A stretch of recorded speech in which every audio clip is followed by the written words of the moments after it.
ጃልመሮ ከመንግስት ጋር ድርድር መጀመሩ ተሰማ። የኦሮሞ ነጻነት ሰራዊት መሪው ጃልመሮ ከገዢው ቀጠናው መውጣቱና ወዳልታወቀ ስፍራ መወሰዱ ታውቋል። አፋር ላይ ሲጠበቅ አድግራት ላይ ፈነዳ። ሐራ መሬት የገቡ ታጣቂዎችን አጠፋላው ያለው ህወሓት አፋር ከመግባቱ ያላሰበው ከባድ ተቃውሞ ተነስቶበታል።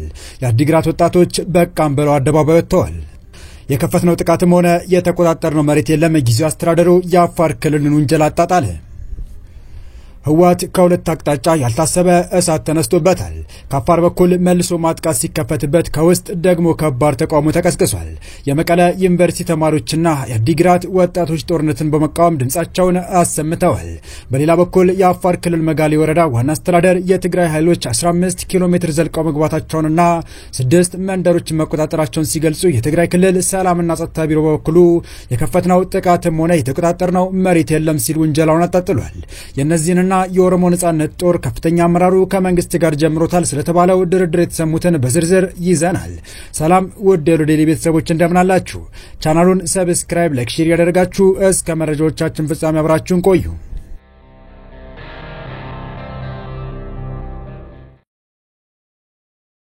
በኦሮሚያ ክልል ውስጥ የትጥቅ ትግል እያደረገ የሚገኘው የኦሮሞ ነጻነት ጦር ኦላ ከፍተኛ መሪ ጃልመሮ ከፌደራል መንግስት ጋር ለሚያደርገው ከፍተኛ የሰላም ድርድር በዛሬው ዕለት ከገዢ ቀጠናቸው ወደ አልታወቀ ስፍራ መወሰዳቸው ተሰማ። ለሆርን ፍሪኩዌንሲ ከታማኝ ምንጮች ያገኘሁት ያለው መረጃ ጠቅሶ ባወጣው ዘገባ ጃልመሮ በሚለው የትግል ስሙ የሚታወቀው ኩምሳ ድሪባ ከታማኝ አባሎቻቸው ጋር በመሆን በዓለም አቀፍ ቀይ መስቀል ኮሚቴ አደራዳሪነትና የደህንነት ዋስትና ሰጪነት በልዩ ሄሊኮፕተር አማካኝነት ከአንድ ሚስጥራዊ ስፍራ ተነስተው ለድርድር ወደተዘጋጀው ስፍራ ተጉዟል ብሏል።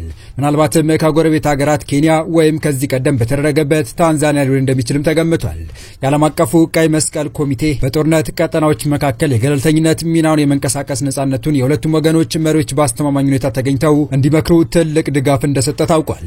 የጃልመሮ ወደ ድርድር መድረክ መምጣት በኦሮሚያ ክልል ውስጥ ባሉ የፖለቲካና የደህንነት ችግሮች ላይ ሰፋ ያለ ውይይት ለማድረግ በር መክፈቱ እየተገለጸ ሲሆን፣ በሌላ በኩል ደግሞ መንግስት ከጃልመሮ ጋር ለመደራደር የፈለገው ከኦሮሞ ነጻነት ሰራዊት ጋር ውጊያ ላይ የሚገኘውን ከፍተኛ ሰራዊት ከፍተኛ የጦርነት ስጋት ወደ አንዣበበበት ሰሜን ኢትዮጵያ ለማንቀሳቀስ ይረዳኛል በሚል ስሌት ሊሆን ይችላል የሚሉ አስተያየት ሰጪዎች የትላንት ምሽት የህወሓት ጦር ወደ አፋር ጥሶ መግባት ችግሩን አንገብጋቢ ስለመሆኑ አመላካች ነው እያሉ ይገኛሉ። ከዚህ ቀደም በኦሮሞ ነጻነት ጦርና የፌደራል መንግስት መካከል በታንዛኒያ ድርድር ተካሂዶ እንደነበር የሚታወቅ ሲሆን ድርድሩ ያለ ውጤት መጠናቀቁም ይታወሳል።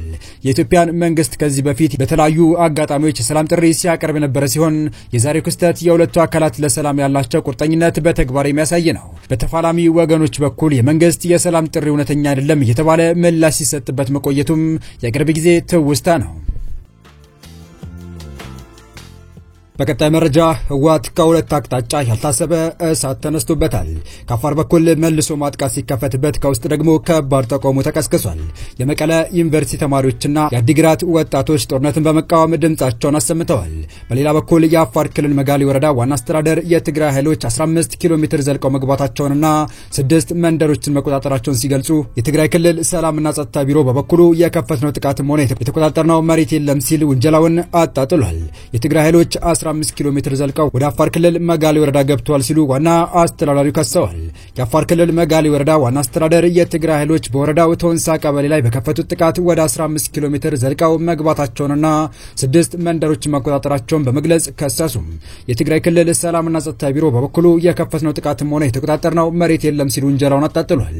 የአፋር ክልል መንግስት የህወሓት ቡድን ሲል የጠራው ኃይል በክልሉ ዞን 2 መጋሌ ወረዳ ውስጥ በምትገኘው ቶንሳ ቀበሌ ላይ የከባድ መሳሪያ ተኩስ መክፈቱን በመግለጽ የከሰሰው ረቡዕ ጥቅምት 26 2018 ዓ.ም ምሽት ባወጣው መግለጫ ነው። የመጋሌ ወረዳ ዋና አስተዳደር የሆኑት አቶ አብዱ ሼክ በራህ ኡስማን አጎራባች በሆነው የትግራይ ክልል የሚገኘው የቲዲኤፍ ረቡዕ ጠዋት ጀምሮ ወደ ቦታ መያዝ እንቅስቃሴ ገብቷል ሲሉ ለቢቢሲ ተናግረዋል።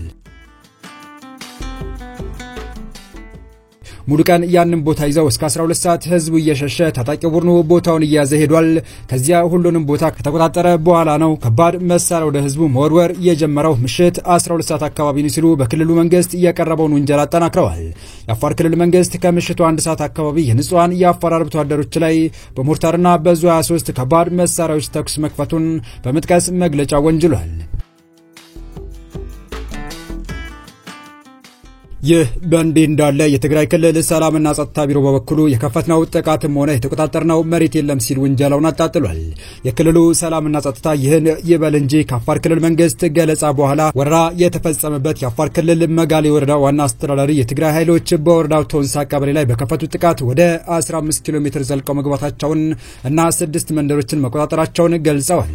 የትግራይ ክልል ሰላምና ጸጥታ ቢሮ በበኩሉ የከፈትነው ጥቃትም ሆነ የተቆጣጠርነው መሬት የለም ሲል ውንጀላውን አጣጥሏል። የመጋሌ ወረዳ አስተዳዳሪ ሙሉ ቀን ያንን ቦታ ይዘው እስከ 12 ሰዓት ህዝቡ እየሸሸ ታጣቂ ቡድን ቦታ እያዘ ሄዷል። ከዚያ ሁሉንም ቦታ ከተቆጣጠረ በኋላ ከባድ መሳሪያ ወደ ህዝቡ መወርወር የጀመረው ምሽት 12 ሰዓት አካባቢ ነው ሲሉ በክልሉ መንግስት የቀረበውን ውንጀላ አጠናክረዋል። የአፋር ክልል መንግስት ከምሽቱ 1 ሰዓት አካባቢ በንጹሃን የአፋር አርብቶ አደሮች ላይ በሙርታርና በዙ 23 ከባድ መሳሪያዎች ተኩስ መክፈቱን በመጥቀስ መግለጫው ወንጅሏል። የአካባቢው ነዋሪ በተኩሱ ድምጽ ተደናግጦ መሸሹን የሚናገሩት ዋና አስተዳዳሪው አቶ አብዱ ወደ ክልሉ እንቅስቃሴ ያደረገው በጣም ብዙ ኃይል መሆኑን አንስተዋል። የትግራይ ጦርነትን ያስቆመው የፕሪቶሪያ ስምምነት በግጭት አዋጅ በግልጽ አፍርሷል ሲልም ወቅሷል። አሁን ይሄ ነው ሊባል የሚችል አይደለም ሲሉ የታጣቂዎችን ብዛት በቁጥር መጥቀስ እንደማይችሉም አክለዋል። መጋሌ ወረዳ ከትግራይ ክልል ጋር በአራት ወረዳ እንደሚዋሰን የሚናገሩት አቶ አብዱ በዚያ ግንባር ሁሉ ኃይሉ ገብቷል ብለዋል። በአፋር ክልል መንግስት የቀረበውን ክስ በተመለከተ የትግራይ ክልል ሰላምና ጸጥታ ቢሮ የጸጥታ ዘርፍ ኃላፊ የሆኑት ብርጋዴር ጀነራል ተክለ ኪዳን አፋር ገብተን የተቆጣጠርነው አንድም ቦታ የለም ሲሉ በትግራይ ኃይሎች ላይ የቀረበውን ክስ አስተባብለዋል። እኛ የከፈትነው ግጭት የለም፣ እንደዚህ አይነት ዝግጁነትም የለም የሚሉት ብርጋዴር ጀነራል ተክላይ በምላሹ የአፋር ኃይልና የሐራ መሬት ኃይሎች ተደጋጋሚ ትንኮሳዎችን ፈጽመዋል ሲሉ ከሰዋል። በአፋር ራሳቸውን ሐራ መሬት ብለው የሚጠሩት በተደጋጋሚ ከአፋር ኃይል ጋር ሆነው የተለያዩ ቦታዎች ላይ ጥቃት ሲፈጽሙ ነበር። የሰውም ጉዳት ደርሶብን እናውቃለን፣ የደረሰውን ጉዳት ግን በሚዲያ መግለጽ አንፈልግም ብለዋል።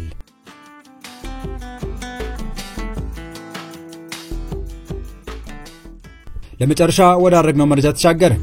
የሶማሊያ መከላከያ ሚኒስቴር ሚስጥራዊ በረራ ከሶማሊያ ግዛት ወደ ሱዳን መደረጉን አረጋገጠም። የሶማሊያ መከላከያ ሚኒስቴር አህመድ ሞአሊም ፊቂ እንደገለጹት ከሰሜን ምስራቅ ፑንትላንድ የጦር መሳሪያ ጫነ የማንነቱ ያልታወቀ አውሮፕላን ትናንት ወደ ሱዳን ተጉዟል። የባለስልጣኑ ማረጋገጫ የተሰማው በሱዳን የእርስ በርስ ጦርነት የአፍሪካው ቀንድ አካባቢ ሀገራት ጣልቃ ገብተዋል የሚለው ጥርጣሬ መወራት በጀመረበት ወቅት ነው። የሱዳን ወታደራዊ መንግስት ለፈጥኖ ደራሽ ኃይሉ ከውጭ የጦር መሳሪያ እየገባ ነው በማለት በተደጋጋሚ ይከሳል። ፊቂ ለሶማሊያ ብሔራዊ ጸጥታ ምክር ቤት ባደረጉት ንግግር የቦሳሶ ወደብ አውሮፕላን ማረፊያ ወደ ሱዳን የሚበሩ አውሮፕላኖች መናኸሪያ መሆኑን መናገራቸውን የግል የሆነው ካስሚድ ድረገጽ ዘግቧል። ለሶማሊያ ህዝብ ከቦሳሶ ተነስተው ወደ ሱዳን የሚጓዙ አውሮፕላኖች መኖራቸው ለማረጋገጥ እንችላለን ያሉት የሶማሊያ መከላከያ ሚኒስቴር ሆኖም ግን ምን እንደጫኑና ተልኳቸውም ምን እንደሆነ እንደማያውቁ መናገራቸው ተጠቅሷል። ቀደም ሲል የሶማሊያ ውጭ ጉዳይ ሚኒስቴር አብዲሳይድ ሙሳ አሊ የከፊል ራስ ገዟ ፑንትላንድ ግዛት አስተዳደር የቦሳሶን አውሮፕላን ማረፊያ የአረብ ኤሚሬትስ ዕቃጫኝ አውሮፕላኖች ቋሚ ማረፊያ አድርጓታል ሲሉ መክሰሳቸው ተገልጿል።